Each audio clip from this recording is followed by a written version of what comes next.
Voilà une amitié très surprenante.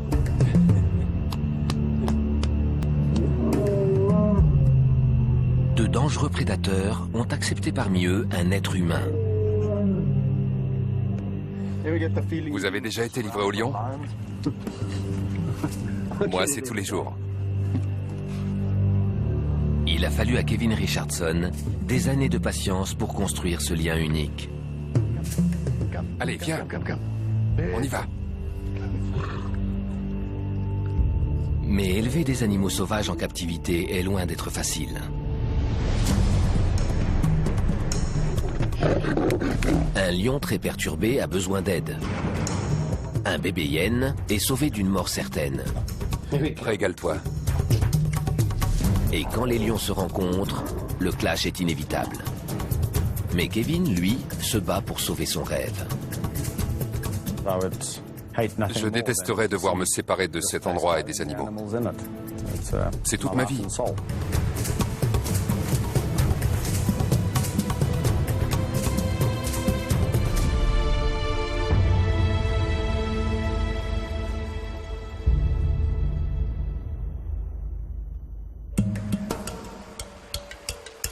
La réserve privée de Kevin Richardson se trouve sur les rives du fleuve Crocodile.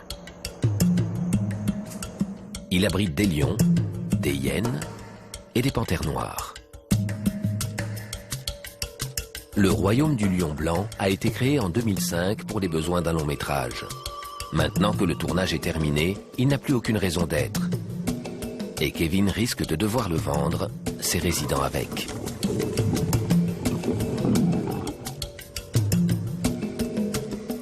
Kevin a consacré ses 12 dernières années à soigner ses animaux. Certains sont devenus ses meilleurs amis. S'en séparer serait pour lui un véritable crève-cœur.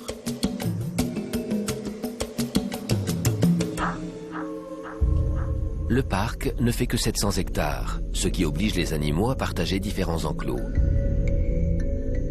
Mais l'un d'entre eux joue les fauteurs de troubles. Sor, la star du film, semble accumuler tous les défauts des célébrités. Besoin d'attention, coquetterie et caprice de diva. Sor est un lion très lunatique. Même moi, parfois, je ne sais pas à quoi m'en tenir. Il peut être plein d'entrain, super amical, et tout à coup vous attaquer pour défendre un bout de rocher qu'il souhaite s'approprier. On sait que les lions détestent qu'on touche à leur nourriture. Sor, lui, serait prêt à vous tuer avant même d'être servi. Il est assez retors comme animal. Son sale caractère a d'ailleurs fini par se retourner contre lui.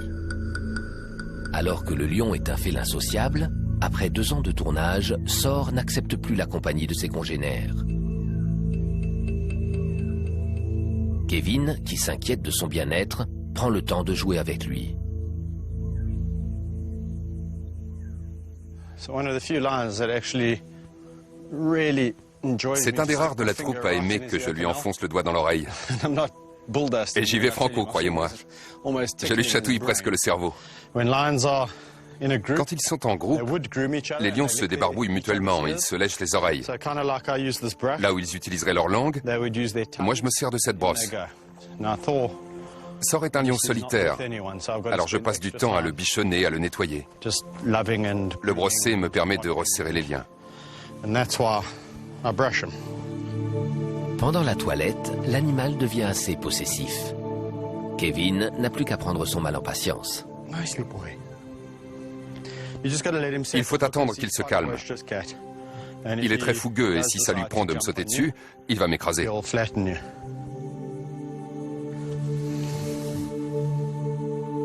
Pour remonter le moral de son ami, Kevin l'emmène faire des promenades dans le bush. Girafes, gnous et impala vivent ici en toute liberté.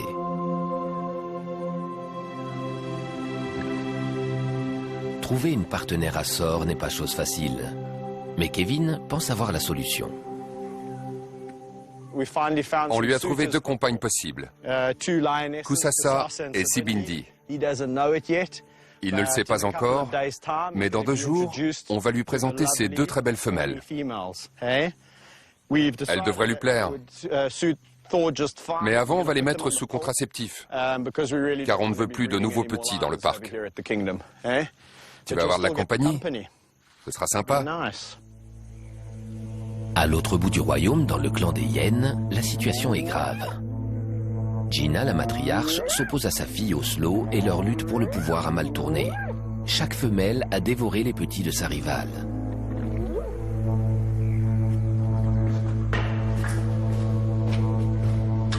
Sauf un que Kevin a sauvé in extremis.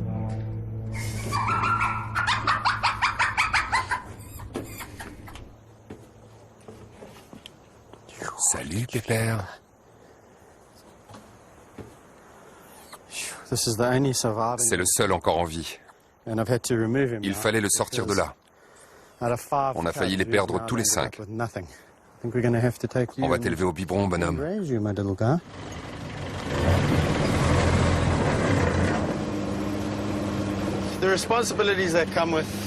Arracher un petit à son milieu, c'est une responsabilité énorme, parce qu'on prend la place de la mère. Et forcément, on s'interroge sur son avenir. Qu'est-ce qu'on va en faire quand il n'aura plus besoin d'être materné 24 heures sur 24? Les hyènes ont une réputation d'infâmes charognards. On les élève donc rarement en captivité, et encore moins au biberon.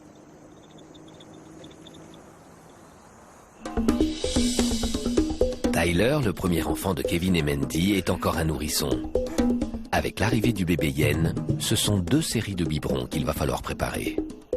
Le mélange qu'on donne au bébé hyène doit être très riche en protéines et en matières grasses. Après le lait de l'ours polaire, celui des hyènes est le plus nourrissant du règne animal. À l'état sauvage, ces animaux peuvent se passer de tétée pendant 1 semaine, ce qui est incroyable. Donc la préparation qu'on leur donne en captivité doit être aussi riche. Lait entier, crème, œufs de poule, élevés en plein air bien sûr, le tout mélangé. Et voilà, doucement. Régale-toi.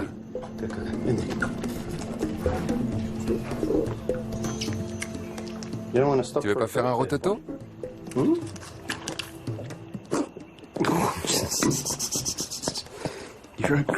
T'es un sacré gourmand. Tu manges trop vite, bonhomme. Tu es tout gonflé.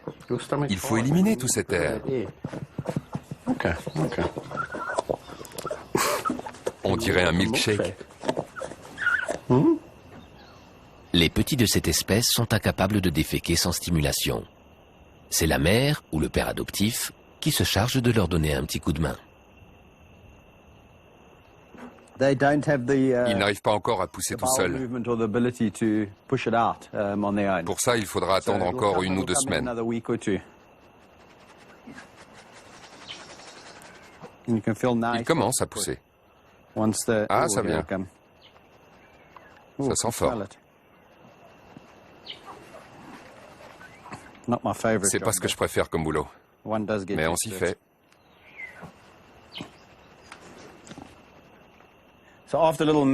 Max, on va l'appeler Max, a bien mangé et s'est soulagé. C'est le bon moment pour le présenter aux chiens. On va jouer.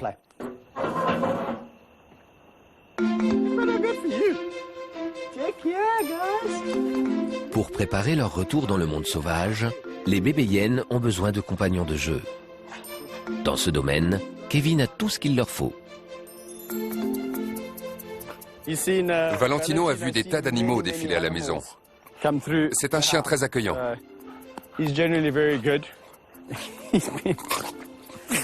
Arrête, doucement. Je fais ça pour l'appeler. Au fil des ans, on s'est rendu compte qu'ils réagissaient à ce cri aigu. C'est leur signal.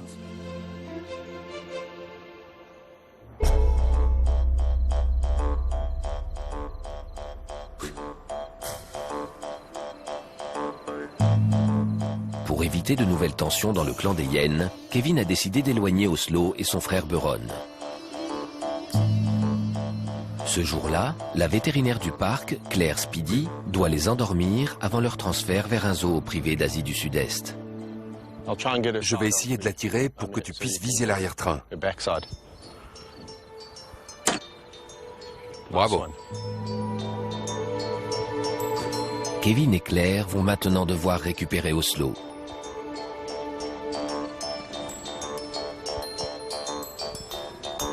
L'anesthésiant commence à faire effet. Buron, lui, semble sur le qui-vive. Quelques instants plus tard, c'est à son tour d'être endormi.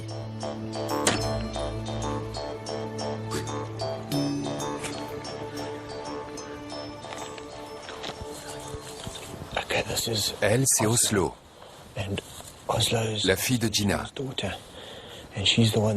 Elle s'est beaucoup battue avec sa mère. Et même si ça s'est calmé, la bagarre pourrait reprendre. Buron aussi, il faut l'isoler. D'ici à 1 an, il va commencer à s'accoupler avec sa mère. Bon boulot, Claire. Bravo.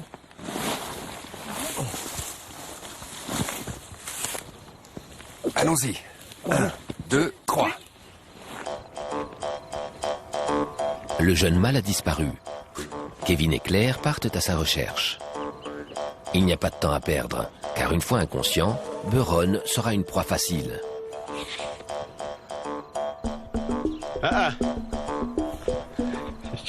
Sa tanière est vide. On finit d'inspecter ce périmètre. Là-bas, c'est fait. Ouais. Et je viens de fouiller ce coin. Claire m'a demandé de surveiller Buron. Mais j'ai perdu sa trace et on ne le trouve plus. Il doit commencer à faiblir. C'est pas génial d'avoir un animal groggy dans la nature. Enfin, il ira pas très loin. C'est bon!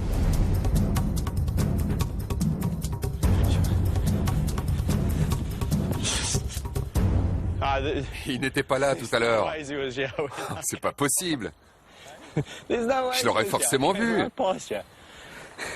1, 2, 3.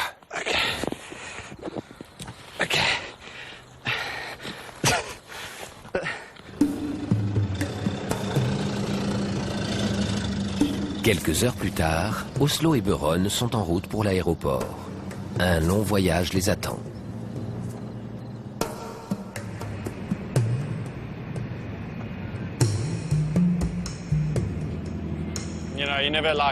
On ne s'habitue jamais à voir des animaux partir. Mais on n'a pas le choix.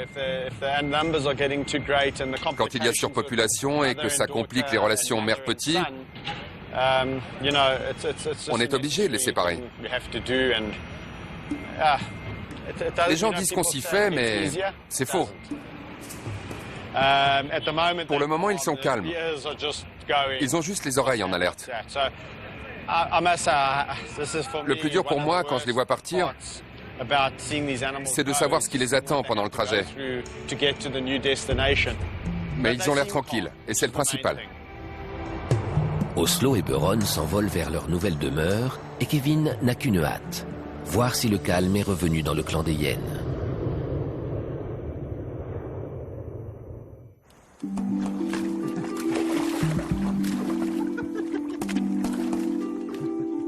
Tôt le lendemain matin, il leur rend visite, histoire de prendre la température.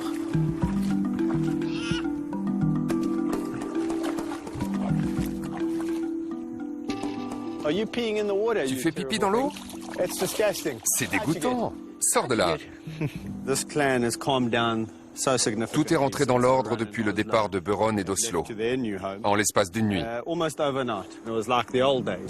Ça veut bien dire qu'Oslo semait la zizanie, et Gina aussi. Toutes les deux convoitaient le trône.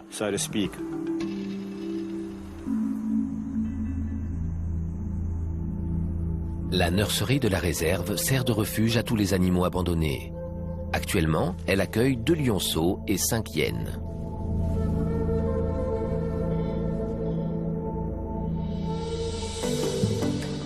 Rodney Nombekana, le bras droit de Kevin, est venu chercher Mafumo et Vayetsi. Les deux jeunes orphelins ont grandi ensemble et sont devenus inséparables. Ils ont désormais l'âge d'intégrer un clan.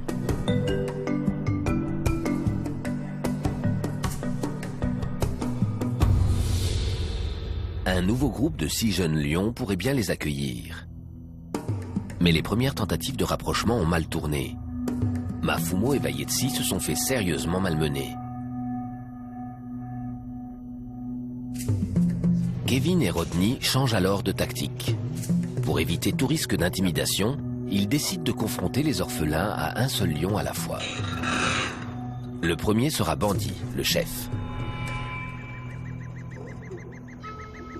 Oula, ça promet. Mafumo rassure son ami d'un coup de patte et prend les devants.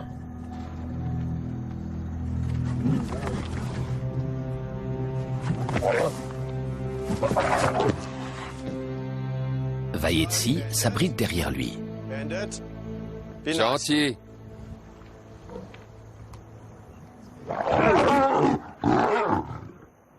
Gentil, Bandit. Faites ami-ami. Courageux, Mafumo refait une tentative d'approche. L'autre vient à son secours. Dodo. Gentil, d'accord? Non.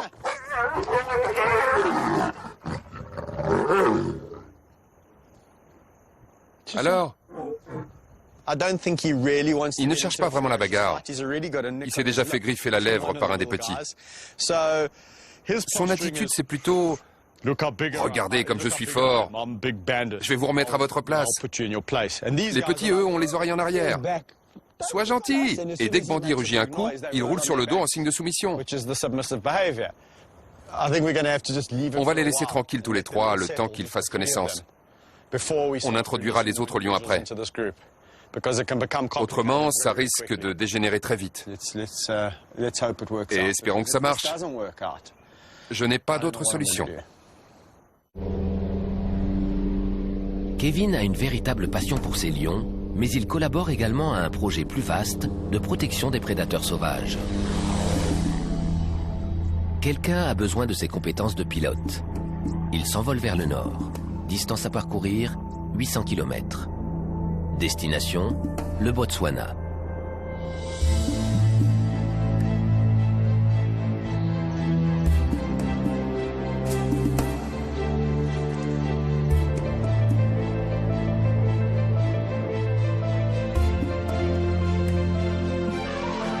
Nous sommes ici dans le delta de l'Okavango.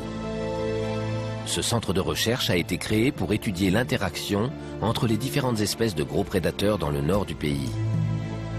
Il est dirigé par Andrew Stein. Ce sont des animaux qui ont leur place dans le monde. On doit savoir ce qu'ils font et où ils vont pour pouvoir les protéger.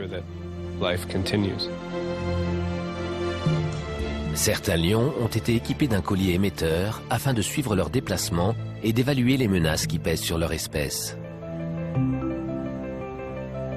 Andrew a du mal à localiser la plus grande troupe de félins.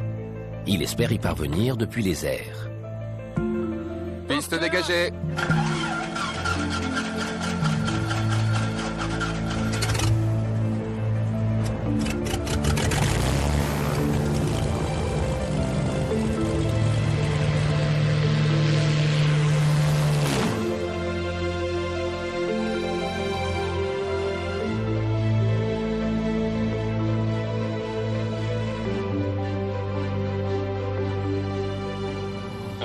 J'entends quelque chose.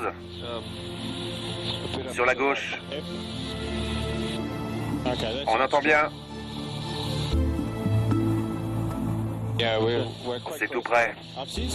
J'ai vu des vautours. On va s'approcher, voir ce qu'on trouve. En tout cas, il y a quelque chose.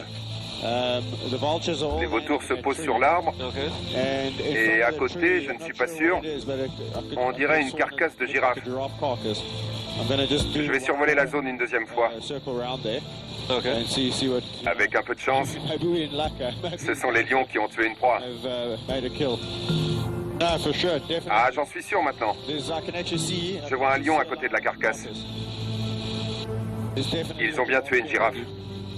Super. Je note. On se pose et on jette un coup d'œil.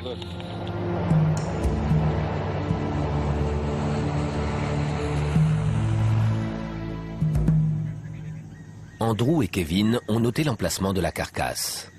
Munis d'une radio, ils partent à la recherche des lions.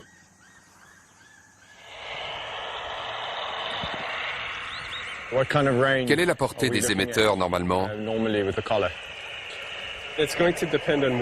Tout dépend de l'endroit où il se trouve. Si c'est un point élevé ou un fossé. En général, on a une portée de 2 à 3 kilomètres. Il est d'accord.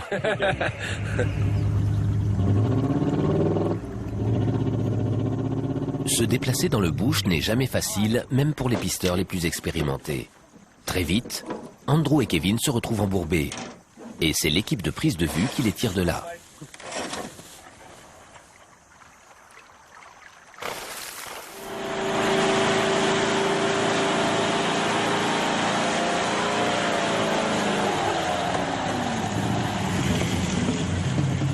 Les recherches peuvent reprendre.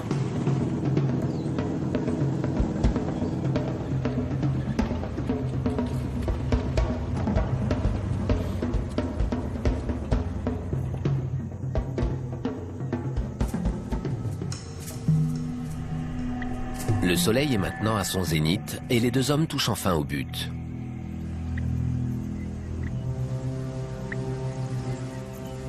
Je vois une carcasse. Le voilà. Je le vois. Andrew et Kevin s'approchent prudemment du mâle pour essayer d'apercevoir le reste de la troupe.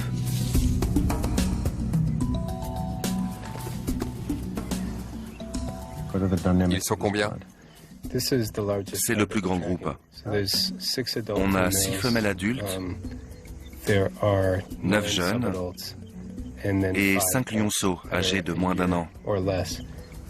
Et il y a 2 grands mâles aussi. Ils sont nombreux. Dans sa réserve, par manque de place, Kevin met tout en œuvre pour empêcher les lions de se reproduire. À l'extérieur, c'est le résultat inverse qui est recherché pour lutter contre la diminution de 80% du nombre de félins ces 30 dernières années.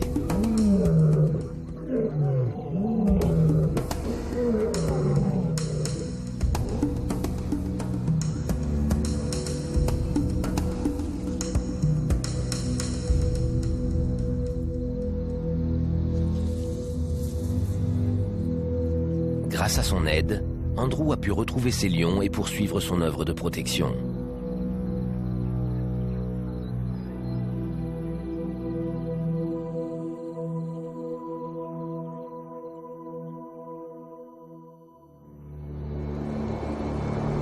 Le lendemain matin, Kevin retourne en Afrique du Sud.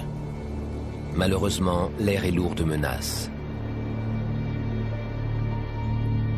Tout le monde compte sur le succès du long métrage pour sauver le parc. Et Kevin attend les premiers chiffres avec impatience.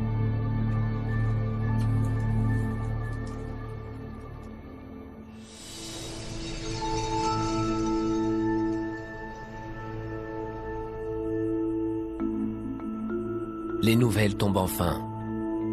Elles sont mauvaises. Le film a été piraté en même temps que toute une série de longs métrages sud-africains. C'est vraiment insupportable. On bosse pendant des années pour mettre sur pied un projet et je n'ai pas de mot assez fort pour le qualifier. Un type fait une copie et la met en vente dans la rue pour un prix ridicule. Les conséquences sont désastreuses, y compris pour nous. En cas de succès, avec la sortie DVD et la diffusion télé, on n'aurait plus à s'en faire. Malgré son inquiétude, Kevin doit se remettre au travail.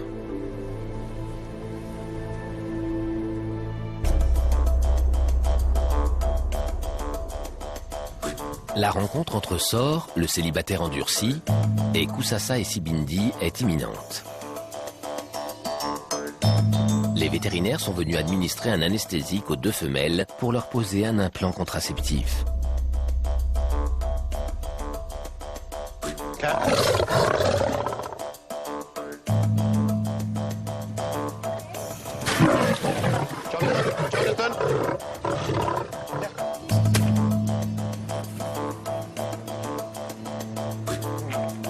L'effet du produit se fait rapidement sentir. L'implant est posé à l'arrière des omoplates. Son efficacité sera de 3 ans.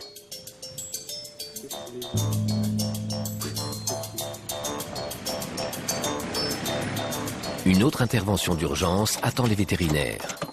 Certains lions présentent des excroissances semblables à des verrues. Koussassa fait partie du lot. Elle a été installée dans la cage de Sor et doit être opérée avant son réveil. Sor n'est pas content du tout. Il y a trop de changements dans sa vie. Il est passé d'un enclos à l'autre.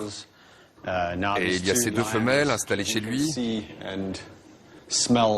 Il peut les voir, les sentir. Notre présence aussi l'énerve beaucoup.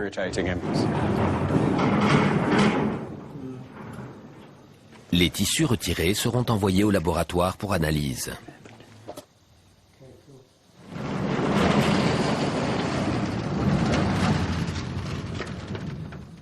Sor semble toujours très perturbé par la présence des deux lionnes endormies. Les présentations auront lieu dans moins de 24 heures.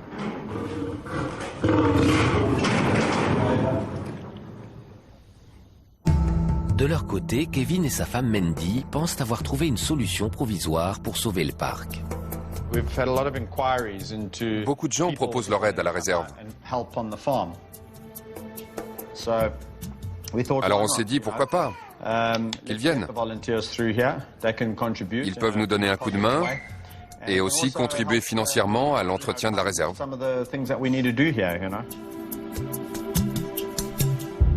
Avec un nouveau-né dans la famille, il faut aussi chercher des solutions à long terme. Ces bénévoles vont nous apporter de l'argent et aussi leur force de travail. Plus tard, on envisage de faire appel à des entreprises. Mais en attendant, vu la taille du parc, la moindre petite aide est la bienvenue. Kevin et sa femme commencent à étudier les candidatures, mais l'inquiétude subsiste. Je ne pourrais pas surveiller ces gens 24 heures sur 24. Une étourderie, un manque de concentration, et tout ça va se terminer dans les larmes. Sor va bientôt faire la connaissance de Koussassa et Sibindi.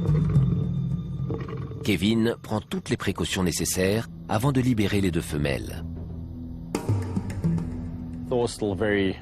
Sor est encore très agressif. J'ai pris mon fusil hypodermique et l'anesthésique est prêt. On ne sait jamais. Je serais peut-être obligé de l'empêcher de s'en prendre aux lionnes. Si la situation dégénère, je suis prêt à intervenir. Ça va barder, c'est sûr. Il ne faut pas oublier que ce sont des lions, pas des êtres humains. Ils ont leur façon à eux d'établir les liens de hiérarchie. Sor doit exercer sa domination et il le fera, quoi qu'il arrive. Sor montre des signes d'agressivité envers les nouvelles venues.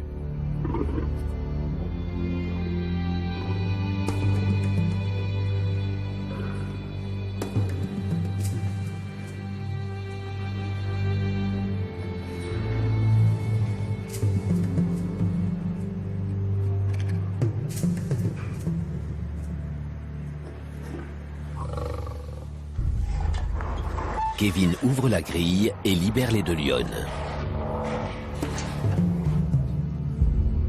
Toujours aussi imprévisible, Sor les ignore superbement.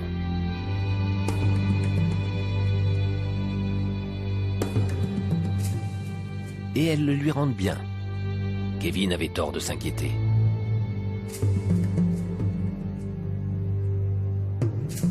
c'est l'heure du repas, et Sor compte bien en profiter pour faire valoir ses prérogatives.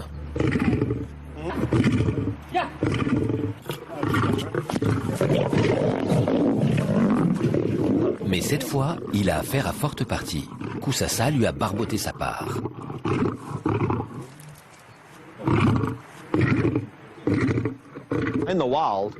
À l'état sauvage, ce comportement serait normal.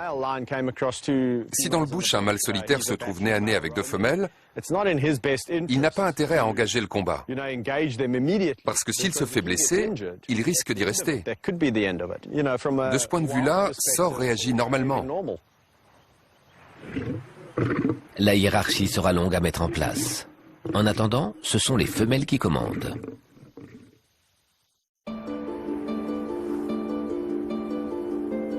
Pour Kevin, la mauvaise surprise risque de venir d'un autre enclos. Tao et Napoléon, deux frères, ont passé leur vie ensemble. Ce sont les plus vieux lions de la réserve et les premiers à avoir été élevés par Kevin. Malgré leurs 12 ans, ces respectables vieillards savent encore se faire obéir des plus jeunes et charmer ces dames. Le problème, c'est la femelle dominante du groupe, Madi Tao. Elle semble être en gestation. Or, de nouvelles naissances risqueraient de porter un coup fatal à la réserve. Elle adore manger. Elle ne surveille pas sa ligne. Mais dernièrement, elle s'est bien arrondie. Je ne sais pas quoi penser. Je ne sais pas si elle est pleine ou si elle a simplement pris du poids. Elle nous a déjà fait le coup. On ne se doute de rien et voilà que des petits pointent leur nez.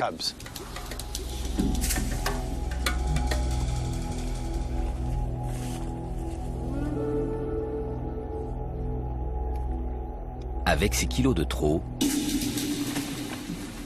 elle perd de son agilité.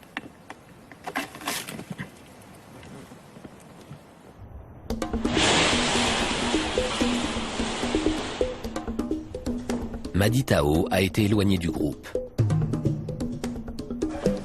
Les soigneurs doivent lui poser un nouvel implant contraceptif. Il la rendra stérile sans pour autant mettre en danger les fœtus, si fœtus il y a. Jonathan Fish est l'homme de la situation.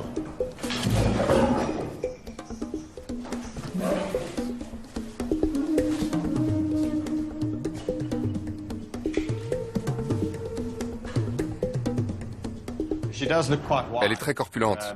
Le dos, la taille, quand les lionnes sont pleines, c'est toute cette partie du corps qui s'épaissit.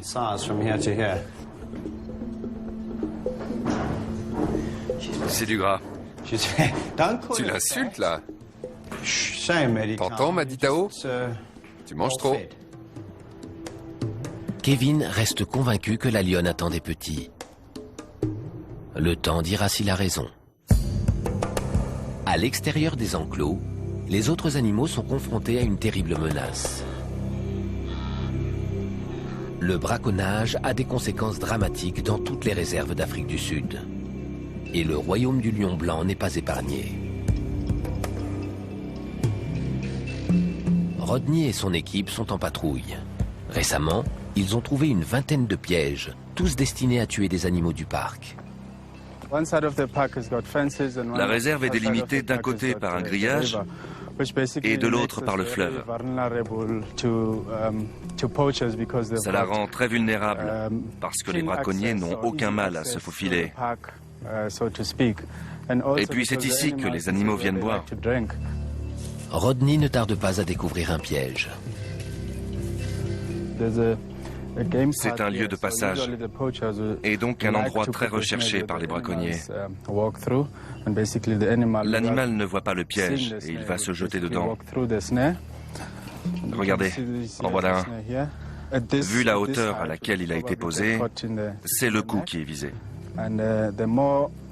Plus l'animal se débat et plus le collet se resserre jusqu'à l'étouffer. Aujourd'hui, Rodney et son équipe n'ont trouvé qu'un seul piège. Mais ils doivent rester vigilants.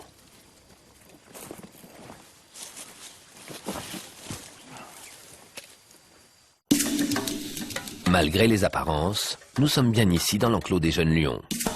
Spunny a grandi avec les félins. C'est un membre à part entière du clan de bandits. Il n'a encore jamais vu de hyène de sa vie.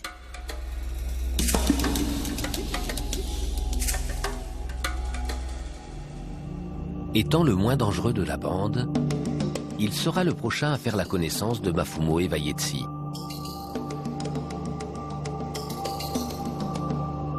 Mais ses rapports privilégiés avec les lions ne lui sont d'aucune aide, et il se fait aussitôt rembarrer par les deux jeunes mâles.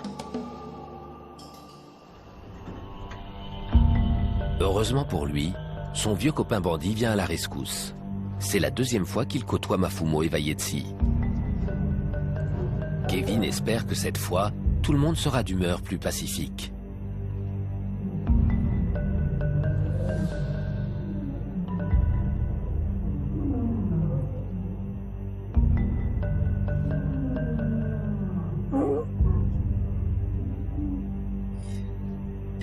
Les trois mâles semblent avoir conclu une trêve.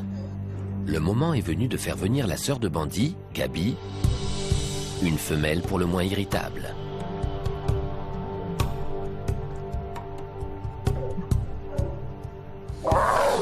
Maintenant qu'il a du renfort, Spunny reprend confiance.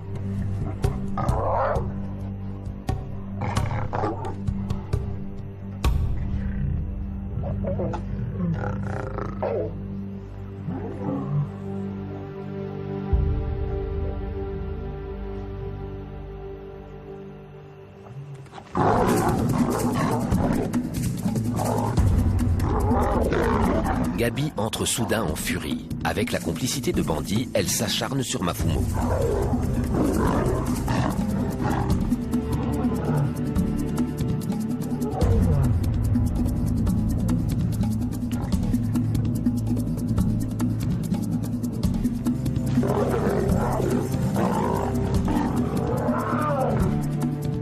Arrêtez. Sinon ça va mal aller. La tension est à son comble. Kevin se résigne à intervenir pour calmer le jeu. Gabi. Gabi. Gentil. Gentil, Gabi. Quel teigne. Gabi risque d'entraîner avec elle Bandit. Kevin et Rodney craignent pour la vie de Mafumo et Vayetsi. Ils vont devoir trouver autre chose.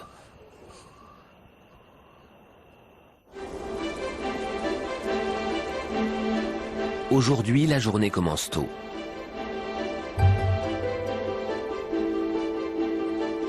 Après les échecs répétés d'hier, Kevin et Rodney ont un nouveau plan d'attaque. Mafumo et Vayetsi vont d'abord s'habituer aux trois lions les plus pacifiques de la troupe de bandits. Ensuite seulement, ils seront tous réunis. Les 5 plus jeunes contre les 3 plus vieux. Ça fonctionnera mieux. Sois sympa.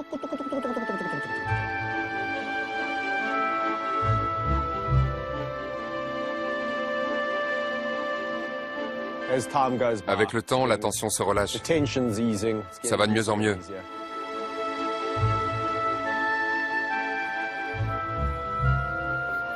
Mafumo et Vayetsi sont collés l'un à l'autre. Ils ne bougent pas, ils sont très calmes, très soumis, et ils observent attentivement les 3 autres lions. C'est la bonne attitude. Pour Mafumo et Vayetsi, la matinée a porté ses fruits. Kevin et Rodney sont persuadés que tous ces lions vont bientôt vivre ensemble.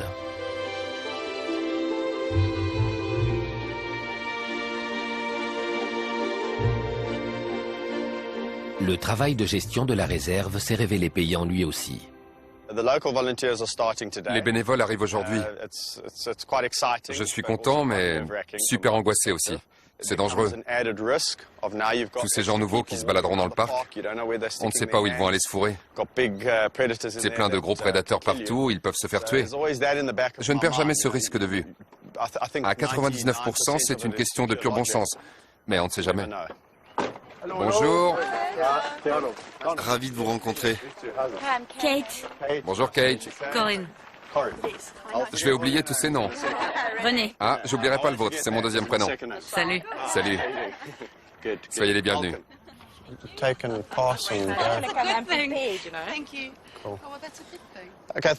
Merci d'être venu. C'est sympa de vous avoir ici. J'espère que ça vous plaira de travailler comme bénévole dans le parc. Votre présence est cruciale. Si jamais un jour le royaume attire des touristes du monde entier, vous pourrez dire que vous y êtes pour quelque chose. Une fois installés, les nouveaux arrivants partent faire le tour du parc. Tous sont impatients de voir Kevin avec ses animaux. Alex, Kaiser, Siam, un lion merveilleux. Salut Kaiser. Tu es bien luné aujourd'hui. Oui, on dirait. Je vais vous montrer quelque chose. Viens, Sayami. Viens. Sayami.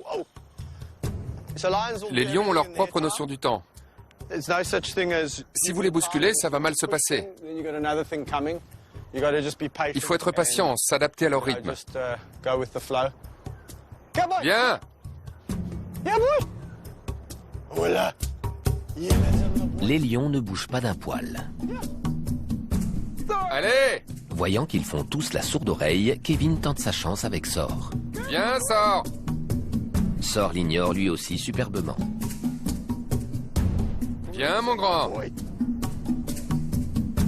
En désespoir de cause, Kevin se tourne vers Meg et Amy. Fidèles à leurs habitudes, elles l'accueillent avec effusion. Le travail des bénévoles se révélera précieux. Mais pour sauver leur parc, Kevin et Mandy doivent trouver des solutions plus durables.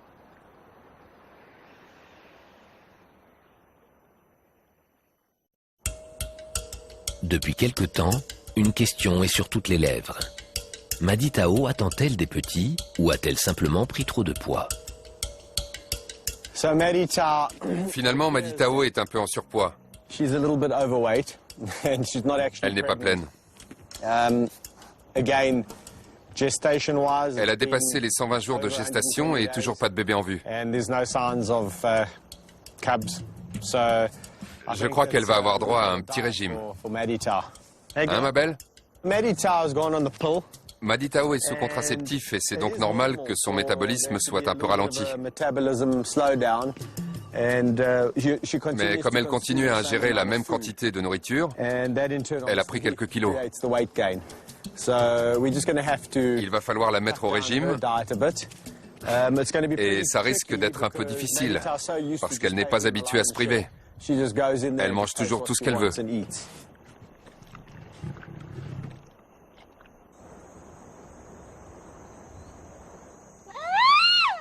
Max, le petit orphelin, a survécu.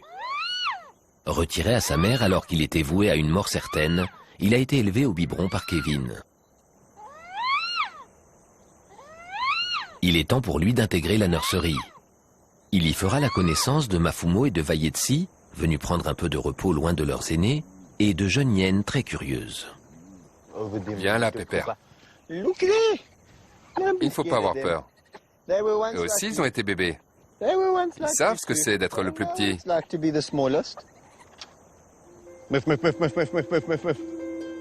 Mafumo, le plus intrépide des deux jeunes lions, accueille tout de suite son nouvel ami. Salut, toi. Ça se passe super bien. Regardez-moi ça.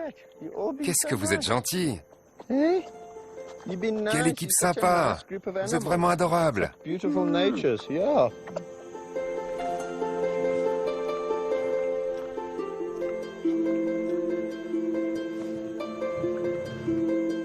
Doudou, on est content, hein? Qu'est-ce qu'on est content? Tout ce que fait cette hyène, c'est affirmer son pouvoir. C'est la femelle la plus âgée, et par conséquent la femelle dominante. Max est un bébé mâle, et elle le met en garde. Elle lui dit, c'est moi le chef ici, même s'il y a 2 lions dans mon clan, c'est moi le chef. Tout se passe pour le mieux. Mais voilà que Mafumo tient à montrer toute son affection à Kevin. Tu vas me casser le dos.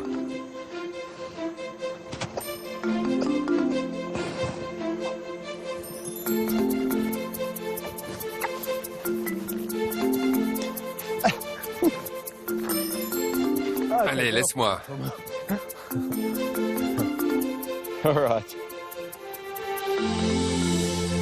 Ça suffit. Au revoir. Au revoir. Bye guys.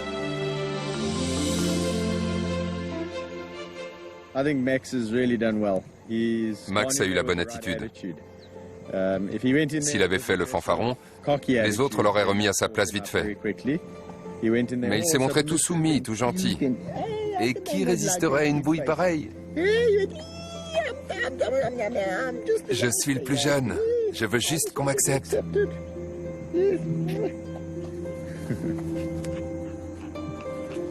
Il va s'en sortir. C'est un sacré petit gars.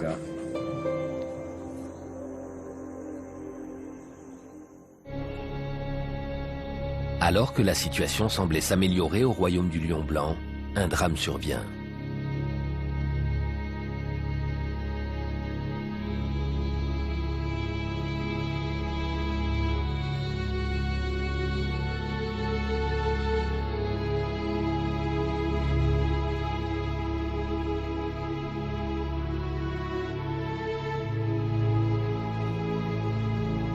Mafumo a été retrouvé mort.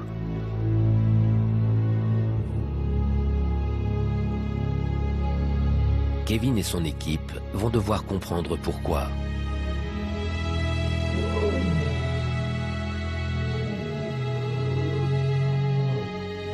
Vaietsi a perdu son compagnon de jeu.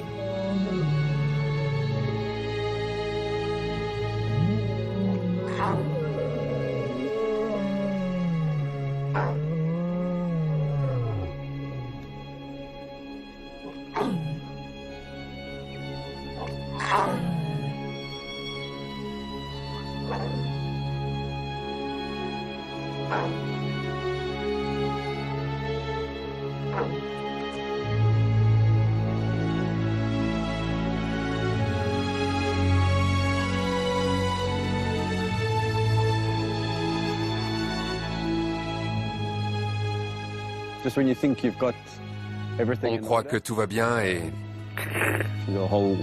tout s'effondre. Kevin pleure la perte de Mafumo, mais il s'inquiète aussi pour le sort de tous les autres animaux de la réserve.